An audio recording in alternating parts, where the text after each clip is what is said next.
নমস্কাৰ বন্ধুসকল, আজি আমি হোটেলত খাবলৈ পোৱা মচমচীয়া ষ্টাইলৰ আলু ভাজিম। ইয়াৰ বাবে আলুখিনি আপুনি এখন ৰুকনিত এইদৰে ৰুকি ল'ব।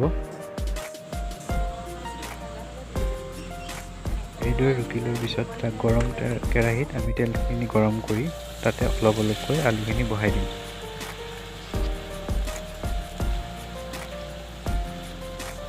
মন কৰিব যে তেলখিনি যাতে সম্পূৰ্ণ গৰম হৈ থাকে। আলুখিনি লাহে লাহে লৰাই দিয়ক, বেছিকৈ একেলগে দিলে আলুখিনি লাগি ধৰিব। এইদৰে আলুখিনি কিছু সময় ভাজি থাকক। আলুখিনি যেতিয়া অলপ ৰঙচুৱা হয় আৰু যেতিয়া বাবুলবিলাক এৰিবলৈ এৰে, তেতিয়া আমি আলুখিনি কেৰাহীৰ পৰা নমাই থওঁ। এইদৰে কেৰাহীত পৰা নমোৱাৰ পিছত আলুখিনি এখন টিচু পেপাৰত দি কেনে নমাওক, যাতে আলুখিনিৰ পৰা এক্সট্ৰা যিখিনি তেল থাকে সেইখিনি ওলাই যায়।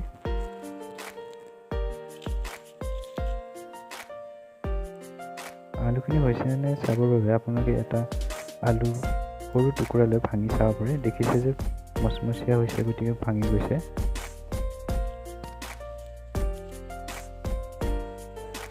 এতিয়া আলুখিনি এটা বাতিত বা যি পাত্ৰতে লওক আপোনালোকে, লৈ কিছু কাশ্মীৰী মিৰ্চৰ পাউডাৰ আৰু নিমখ আপোনালোকে আন্দাজমতে দি লৰাই দিয়ক।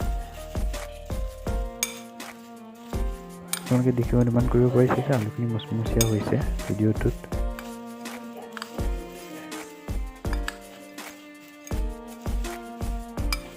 এইদৰে আলুখিনি লৰোৱা হোৱাৰ পিছত গোটেইখিনি একেলগে মিক্স হৈ যাব আৰু তেতিয়া খাবলৈ সোৱাদ হ'ব।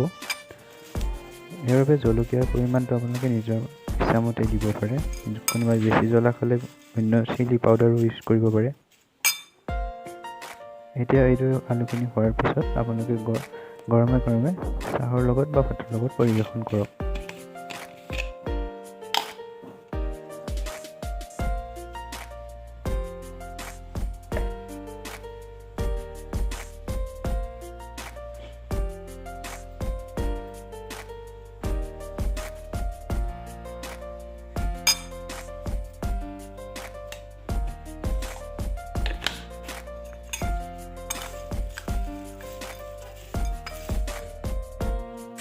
দেখিছে বন্ধুসকল, সুন্দৰ পৰিৱেশন কৰা হৈছে। নমস্কাৰ।